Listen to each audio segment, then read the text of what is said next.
Comment dormez-vous? Les personnes qui souffrent des troubles de l'audition peuvent parfois avoir des problèmes de sommeil. Alors nous allons évoquer avec vous les mécanismes de ce sommeil, les faux amis, les solutions pour retrouver des belles nuits et puis surtout à retenir quelles sont les 3 clés indispensables pour bien dormir. Toutes les informations dont nous allons vous parler sont issues des formations que nous avons suivies auprès de professionnels de santé et de nos expériences. Eh bien, tu sais que nous allons passer tout au long de notre vie, un tiers de notre vie va être dédié au sommeil. Alors, c'est vraiment important, mais c'est aussi que ce sommeil, eh bien, il va évoluer tout au long de notre existence. Il va avoir des phases différentes suivant notre âge, notamment.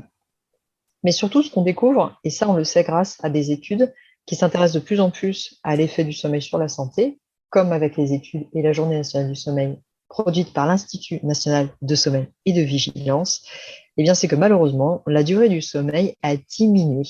Et oui, en 50 ans, Sophie, on dort 1 heure et demie de moins. Donc, il serait vraiment urgent de préserver son sommeil. Pourquoi? Parce que 1 h 30, Sophie, c'est quasiment un cycle de sommeil. Oui, parce que notre sommeil, il est construit en cycle. Nous, on aime bien appeler ça d'ailleurs le train du sommeil, comme s'il avait plusieurs wagons. Et un cycle qui dure entre 1 h 30 à 2 heures, il est encore, lui, subdivisé en plusieurs étapes. Il y a le moment où on va s'endormir, où on peut être un petit peu réveillé d'ailleurs par les sons alentours. Et d'ailleurs, il y a ensuite le sommeil léger, où là aussi, on peut être un petit peu réveillé par les pensées également, et par les sons extérieurs. Et puis on rentre un peu plus dans un sommeil lent, profond. Et puis on va terminer avec le sommeil paradoxal. C'est la phase où on dit paradoxal parce qu'en fait, on est vraiment profondément, physiquement très endormi, mais il y a des mouvements paradoxaux au niveau des yeux. Et c'est aussi le moment où l'on rêverait le plus. Et puis après, il y a un micro-éveil qui est tout à fait normal, qui se situe finalement à la fin de ce wagon, qui est à la fin de ce cycle. Et ensuite, eh bien, on reprend un autre wagon du train du sommeil, un autre cycle qui enchaîne. Mais parfois, ces micro-éveils, Sophie, ils peuvent être ressentis différemment. Oui, en effet, pour certaines personnes, la vigilance va remonter extrêmement faiblement, la personne ne va même pas s'en rendre compte. Pour d'autres, ça va être l'occasion de se retourner, par exemple, d'avoir la sensation de retrouver une position différente ou plus confortable. Et puis pour les derniers, ça peut être un véritable éveil parce que la remontée en vigilance va être telle que la personne va se réveiller. Donc, ça peut être un moment où la personne a du mal à se rendormir, par exemple. Pour d'autres, ils vont prendre quelques instants et ils vont poursuivre avec un nouveau cycle de sommeil. Ce qu'il faut savoir, c'est que dans ces mécanismes de sommeil, avec les différents stades que Stéphanie vient de vous indiquer, il est mesuré pour tous les humains que le sommeil profond est plus important en première partie de nuit. Le sommeil profond, c'est le sommeil réparateur, le sommeil où on va vraiment se régénérer physiquement. Et dans la deuxième partie de la nuit, nous avons plus de sommeil paradoxal, qui est un sommeil où, donc, comme Stéphanie vous l'a dit, on rêve et où on va emmagasiner plus les informations que nous avons enregistrées pendant la journée. Et donc ensuite, nous avons une horloge biologique, Stéphanie, qui fonctionne comment? Eh bien, comme toutes les horloges, sur 24 heures. Alors, on peut la remonter et on peut l'observer. On se rend compte que d'ailleurs, on aime beaucoup la discorde. Mais en réalité, elle a beaucoup d'intérêt si on la respecte parce que notre sommeil va se caler en fait sur cette horloge biologique de 24 heures. En fait, à l'intérieur de notre cerveau, on a cette petite horloge qui se synchronise grâce en fait à la luminosité parce que ça passe à travers le regard. Et donc c'est parce que nous avons les informations du jour que nous savons que nous pouvons être dans l'éveil. Et puis lorsque la luminosité s'apaise, eh bien, il y a notamment une hormone qui se sécrète, c'est la mélatonine. Et cette hormone va permettre au corps d'entrer dans une autre phase. Et nous allons aller vers le sommeil. Ah oui, parce que, en fait, Sophie, malgré la fée électricité, eh bien, nous sommes des animaux qui devront dormir. Sinon, on aurait été pourvus, c'est ce que disait un grand spécialiste du sommeil, Michel Juvet, eh bien, tout simplement d'un regard qui voit la nuit. Nous n'aurions pas eu cette physiologie. Donc, nous sommes constitués pour nous reposer la nuit même si avec les effets de la technologie, nous repoussons peut-être cette heure de l'endormissement. J'en ai parlé, c'est vraiment un temps sur lequel la vigilance doit être accordée parce que c'est un temps de repos. Tu en as parlé du sommeil paradoxal, c'est un repos effectivement physique, mais aussi psychique. C'est là où on va reconstituer tout un tas de mémorisation, tout un tas de tri intérieur. On parle beaucoup d'écologie en ce moment, mais il y a vraiment un tri à réaliser. Et lorsqu'on ne peut pas avoir cette qualité de sommeil, cette quantité suffisante par rapport à notre qualité de sommeil dont on a besoin, parce qu'on a tous des profils différents, il y a des petits et des grands dormeurs, ça c'est vrai, eh bien, il y a des déséquilibres, donc il faut être particulièrement attentif à tout ça. Pourquoi aussi? Parce que vous l'avez peut-être déjà noté, quand vous venez de vivre une fiesta et peut-être avec des réveillons qui se sont passés il n'y a pas si longtemps et que vous avez moins dormi, ou pas du tout, vous allez être beaucoup plus sensible à toutes les stimulations extérieures, par exemple une lumière forte et par exemple aussi les sons. Voilà pourquoi le sommeil et les sons, eh bien, ils ont un lien étroit. On vous a parlé d'ailleurs tout à l'heure du fait qu'on pouvait vraiment se réveiller à cause de sons extérieurs, parce que l'oreille, elle ne dort jamais. C'est vraiment cet organe qui nous a sauvés en réalité depuis la nuit des temps pour, alors que nous nous reposions, nous alerter s'il y avait un danger. Elle a un vrai rôle, cette oreille, de défense, mais il faut donc permettre à celle-ci d'apaiser cette vigilance. Donc, quand il y a une problématique de sommeil, donc on a un ressenti au niveau des oreilles aussi qui est plus fort, comme je l'ai dit, mais il y a aussi du coup cette vigilance qui est à l'extrême, donc ce stress. C'est ce qu'on appellerait presque un cercle vicieux. Eh bien oui, parce que si j'ai des problématiques de sommeil, que je perçois d'autant plus mes troubles de l'audition, ceux-ci vont augmenter aussi mon état de stress. Bref, il est vraiment temps de couper un petit peu ce cercle. Mais Sophie, comment faire? Comment repérer peut-être les mauvaises habitudes qu'on a? Parfois, il y a des dérèglements qui sont dus à des problèmes de décalage horaire, de travail de nuit, de charge de travail très importante qui fait reculer l'heure du coucher. Ça peut être aussi des jeunes enfants qui se réveillent la nuit. Et donc, qui vont entraîner des dérèglements du sommeil. Et là, si ça dure dans le temps, on se rend compte que souvent, il est difficile de retrouver un bon sommeil. Donc, on se rend compte que le sommeil, c'est quelque chose, enfin, vous le savez tous, mais le sommeil est tout sauf une perte de temps. Il est fragile, il peut se dérégler assez rapidement, en quelques jours. Et pour retrouver un sommeil de qualité, là, c'est beaucoup plus long. Donc, pour retrouver un meilleur sommeil et surtout ne pas le perdre, il faut savoir protéger et respecter son sommeil. Mais il y a des faux amis auxquels on ne pense pas toujours. Est-ce que, Stéphanie, tu peux nous donner les 3 grandes familles de faux amis? Oui, Sophie, les faux amis, parmi ceux-ci, on va citer l'augmentation d'une température corporelle qui, au moment où on s'endort, normalement, eh bien, s'abaisse. Donc, il faut aller vers le respect de ce que le corps transmet. Oui, parce que si nous avons un cycle de l'horloge biologique interne sur 24 heures, nous avons aussi une modification de notre température corporelle tout au long de ces 24 heures. Et lorsque il est temps d'aller dormir, eh bien, la température du corps s'abaisse. C'est d'ailleurs notamment un des signaux qu'il faut savoir repérer pour savoir qu'il est temps d'aller dormir. Le corps nous transmet tellement d'informations à savoir entendre. Eh bien, quand cette température baisse, si au contraire on prend un bain très chaud, ou bien si l'on va faire du sport juste avant d'aller dormir, et donc on va échauffer l'ensemble du corps, on va à l'encontre de ce message que nous envoie celui-ci. Et donc là, on n'est pas bon du tout pour vraiment se donner tous les moyens d'un endormissement adapté.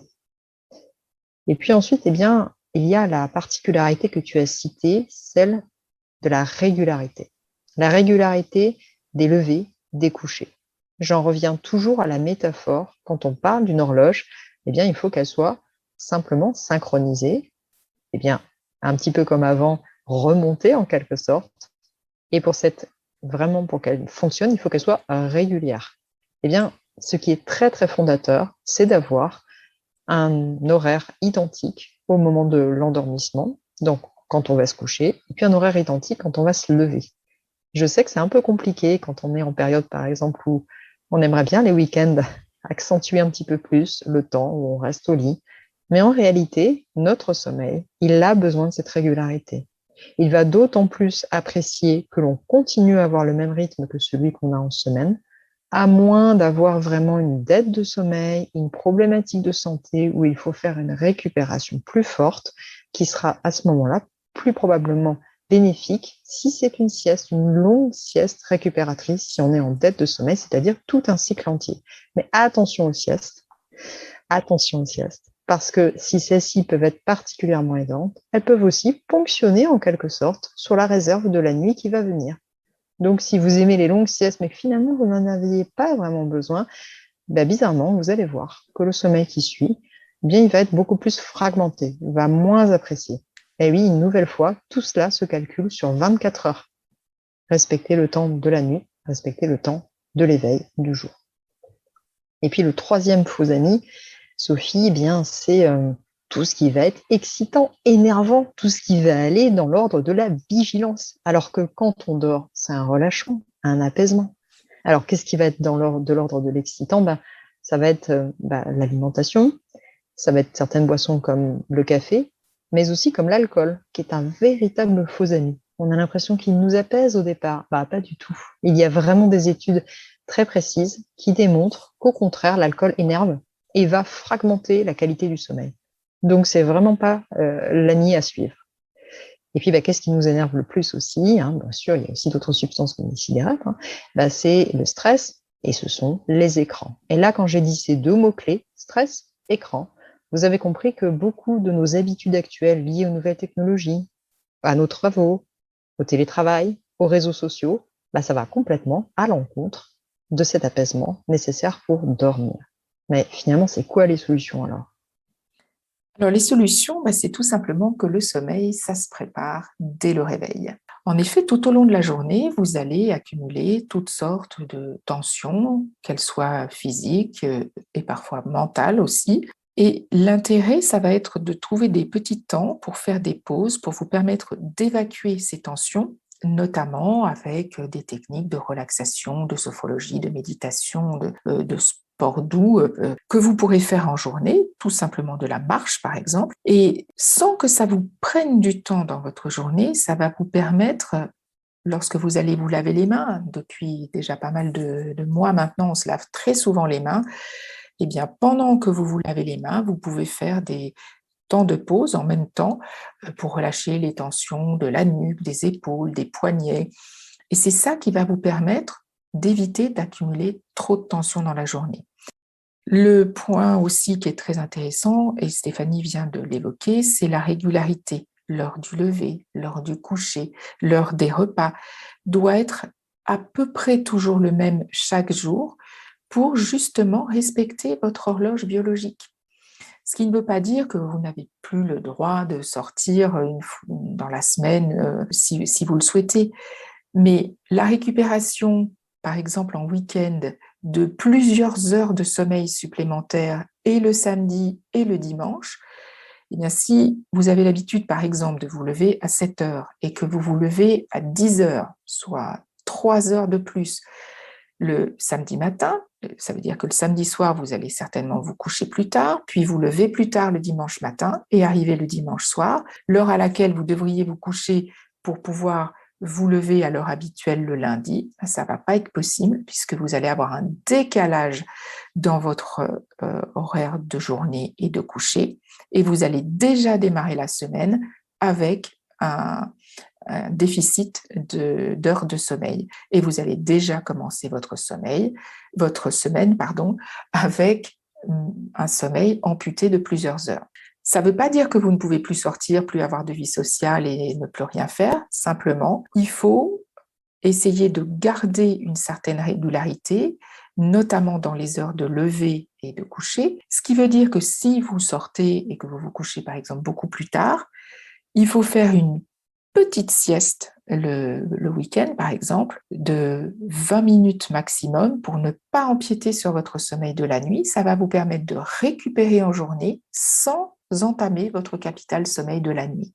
Ensuite, dans les autres solutions, nous sommes des êtres vivants programmés pour vivre en éveil pendant le jour et en sommeil pendant la nuit. Ce qui veut dire que l'exposition à la lumière du jour est très importante. Dès le lever, il faut allumer la lumière quand vous êtes à une période de l'année où le soleil est levé, ouvrir ses volets, les fenêtres et être en contact avec la lumière pour que le cerveau comprenne qu'il fait jour, donc nous sommes en éveil. De la même façon, nous sommes programmés pour dormir pendant la nuit. Donc ça, c'est très important, l'exposition à la lumière du jour, ce qui veut dire aussi que quand on travaille beaucoup, notamment sur écran, il est très important de faire une pause en lumière naturelle si possible, comme une petite pause de marche pendant l'heure du déjeuner, sortir à l'extérieur pour être à la lumière naturelle, même si c'est 10 minutes, un quart d'heure, mais c'est déjà très important et en plus, vous remettez tout votre corps en mouvement, ce qui est aussi très intéressant comme petit temps de pause. Et puis, autre solution aussi, c'est bien évidemment de diminuer tout ce qui est excitant, hein, ça on en a déjà parlé un petit peu plus tôt avec Stéphanie, diminuer tous les excitants, donc tout ce qui est boisson énergisante, caféine, le sport. Le sport, vous pouvez en faire jusqu'en fin de journée, mais après c'est à éviter. Pensez à dîner léger. Le problème des dîners trop lourds, ça va générer une très forte demande énergétique pour la digestion qui va encore une fois élever la température corporelle, ce qui va à l'encontre de l'endormissement. Évitez les écrans, écoutez vos signaux du sommeil, très important.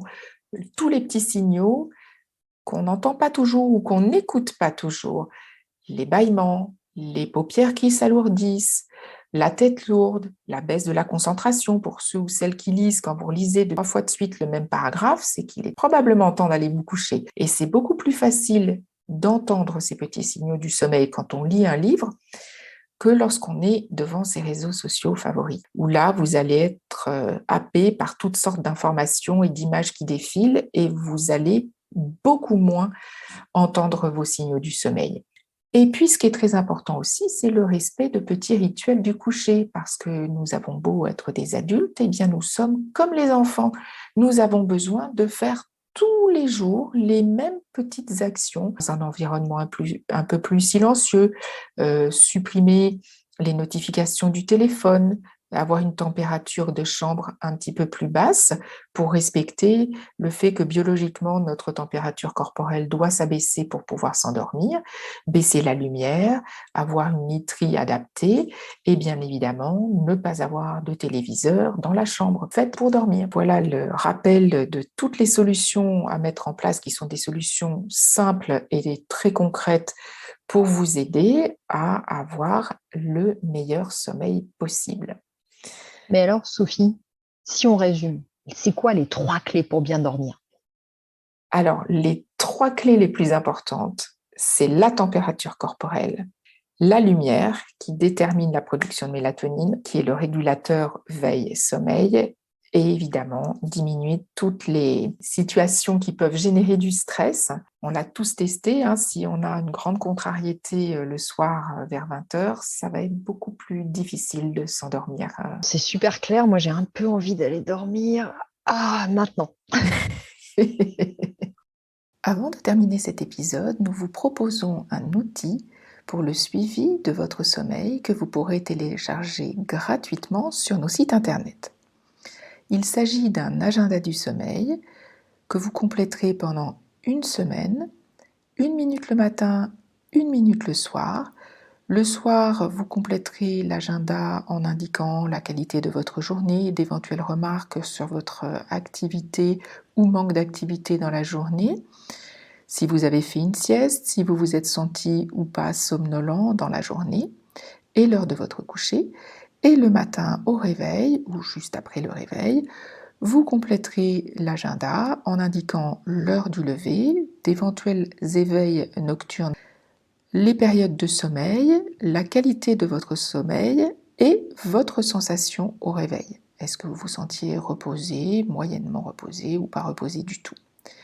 À l'issue d'une semaine, vous aurez une photographie de votre sommeil qui est une indication intéressante et qui peut aussi donner des pistes d'amélioration, notamment si vous vous rendez compte, par exemple, que votre sommeil est très irrégulier.